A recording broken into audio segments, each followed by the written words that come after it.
یہ خدا کی طرف سے ملنے والا تحفہ ہے جو عطا فرمایا جاتا ہے۔ اللہ کے رسول صلی اللہ علیہ وسلم نے ارشاد فرمایا، میرے اہل بیت کے ساتھ محبت کرنا یہ ایمان والوں کی علامت ہے، اور میرے اہل بیت کے ساتھ عداوت و نفرت کرنا یہ منافقوں میں سے منافق کی یا پھر وہ جو ناپاکی کا ٹھہرا ہوا نطفہ ہے، یا پھر وہ جو حرام سے جس کا دنیا میں آنا ہوا، ایسے نطفے یا ایسے شخصیت سے ہی بغض و عداوت ہو سکتی ہے۔ اور جو صحیح النسب ہوتا ہے، جو حلال کا ہوتا ہے، اس پر اللہ تعالیٰ کا یہ انعام ہوتا ہے کہ فطرت سے وہ اہل بیت سے محبت کرنے والا بندہ ہوتا ہے۔ حضرت ابو ایوب انصاری رضی اللہ تعالیٰ عنہ سے روایت ہے، آپ فرماتے ہیں، آپ کا تاریخ بغداد میں اس حدیث کو روایت کیا گیا ہے، حضرت ابو اور دوسری جگہوں پر بھی حدیث ہے، حضرت ابو ایوب انصاری رضی اللہ تعالیٰ عنہ فرماتے ہیں، ہم انصار صحابہ اپنے بچوں کو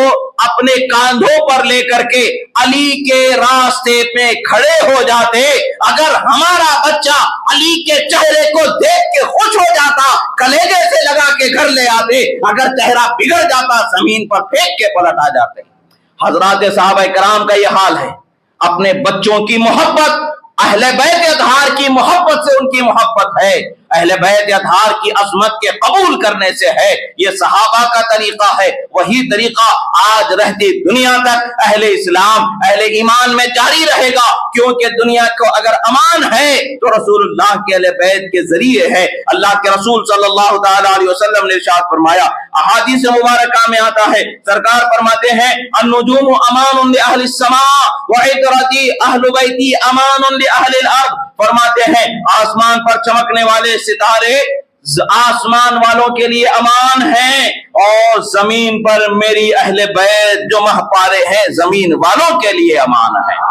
اللہ کے رسول کا یہ فرمان بتاتا ہے، کیا بتاتا ہے کہ اللہ تعالیٰ نے رسول اللہ کے اہل بیت کا صدقہ دنیا میں جاری رکھا ہے، اور قیامت تک کے جاری رہے گا۔ جب خدا چاہے گا قیامت کو قائم کرنا، اس رحمت کے دروازے کو بند کر دے گا اور اس صدقے کو زمین سے اٹھا لیا جائے گا۔ جس طریقے سے قرآن کا موجود ہونا دنیا میں امان کی دلیل ہے، اسی طریقے سے اہل بیت کا موجود ہونا دنیا میں امان کی دلیل ہے، کیونکہ رسول اللہ نے فرمایا، اللہ کے رسول نے فرمایا، انی تارک فیکم الثقلین ما ان تمسکتم بہ لن تضلوا بعدی، فرمایا میں تمہارے درمیان دو مضبوط ٹھوس چیزوں کو چھوڑ کر کے جا رہا ہوں، ایک تو میری اہل بیت ہے، اور ایک تو اللہ کا کلام قرآن ہے اور میری اہل بیت ہے، یہ دو چیزیں تمہارے درمیان چھوڑ کر کے جا رہا ہوں۔ اگر تم ان دو چیزوں کو مضبوطی سے تھامے رہو گے، اگر تم ان دو چیزوں کو مضبوطی سے پکڑے رہو گے، میرے بعد کبھی گمراہی کے دروازے پر نہیں جا سکتے، ہلاکت کے دروازے پر نہیں جا سکتے۔ اس بات سے، اس حدیث مبارکہ سے پتہ کیا چلتا ہے؟ یہ حدیث مبارکہ مسلم شریف میں بھی ہے، ترمذی شریف میں بھی ہے، صحاح ستہ کی حدیث ہے، صحت کے اعتبار سے اعلیٰ درجے کی صحت ہے۔ یہ سب کچھ ہونے کے باوجود بھی آج افسوس کی بات ہے کہ صرف ان سے محبت کے اظہار کو لوگ بدعقیدگی و ضلالت کا نام دے کر کے لوگوں کے ذہن و فکر سے اہل بیت کی محبت کو نکالنے کی سازش کر رہے ہیں۔ یاد رکھیں، وہ نکلے گا اسی دل سے جس دل کو پاکی اور بلند نسب سے نسبت نہ ہوگی، جس دل کو ایمان کی پاکی حاصل ہو جائے گی، جس دل کو خون کی پاکی مل جائے گی، اس کو ضرور اللہ تعالیٰ کی طرف سے اس محبت کا حصہ ملے گا۔ وہ دنیا ادھر کی ادھر ہو سکتی ہے، مگر اہل ایمان ان کی محبت سے اپنے آپ کو دور نہیں کر سکتے ہیں۔ رسول اللہ صلی اللہ علیہ وسلم کا یہ فرمان حضرت زید بن ارقم رضی اللہ تعالیٰ عنہ فرماتے ہیں کہ انی تارک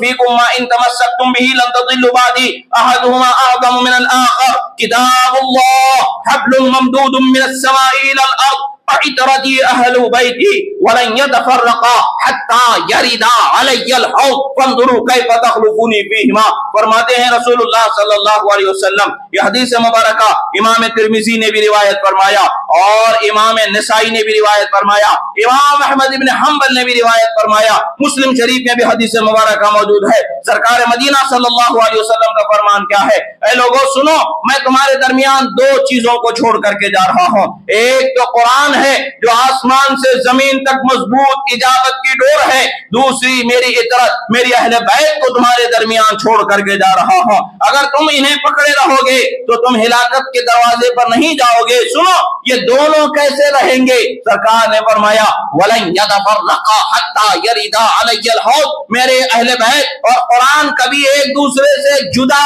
نہیں ہوں گے یہاں تک کہ حوض کوثر پر میرے پاس ایک ساتھ پہنچایا جائے گا۔